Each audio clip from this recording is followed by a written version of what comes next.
Hello.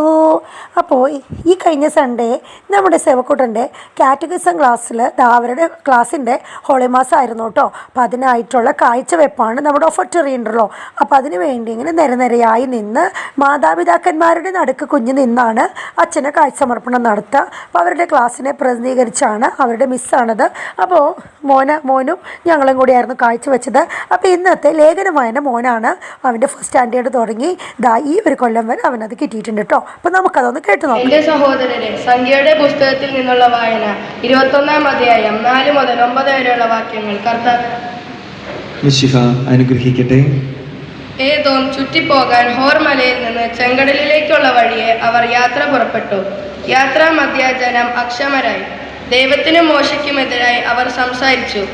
ഈ മരുഭൂമിയിൽ മരിക്കാൻ നീ ഞങ്ങളെ ഈജിപ്തിൽ നിന്ന് കൊണ്ടുവന്നതെന്തിന്? ഇവിടെ അപ്പമോ വെള്ളമോ ഇല്ല. വിലകെട്ട ഈ അപ്പം തിന്നു ഞങ്ങൾ മടുത്തു. അപ്പോൾ കർത്താവ് ജനത്തിൻ്റെ ഇടയിലേക്ക് ആഗ്നേയ സർപ്പങ്ങളെ അയച്ചു. അവയുടെ ദംശനമേറ്റ് ഇസ്രായേലിൽ വളരെ പേർ മരിച്ചു. ജനം മോശയുടെ അടുക്കൽ വന്നു പറഞ്ഞു, അങ്ങേക്കും കർത്താവിനുമെതിരായി സംസാരിച്ചു. ഞങ്ങൾ പാപം ചെയ്തു. ഈ സർപ്പങ്ങളെ പിൻവലിക്കാൻ കർത്താവിനോട് പ്രാർത്ഥിക്കണമേ. മോശ ജനത്തിനു വേണ്ടി പ്രാർത്ഥിച്ചു. കർത്താവ് മോശയോട് അരുൾ ചെയ്തു, ഒരു പിച്ചള സർപ്പത്തെ ഉണ്ടാക്കി വടിയിൽ ഉയർത്തി നിർത്തുക.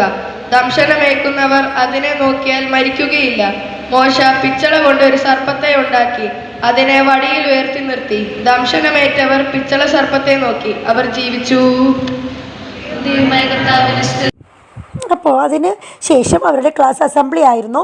ഇതാണ് അവർ നോട്ടീസ് ബോർഡ് അവർ മക്കൾ തന്നെ ചെയ്തതാണ് കേട്ടോ. അതിന് ശേഷം ക്ലാസ് PT ഉണ്ടായിരുന്നു. എല്ലാവരും നല്ല സഹകരണമായിരുന്നു കേട്ടോ. അപ്പോൾ ഇത്രയൊക്കെ ഉള്ളൂ.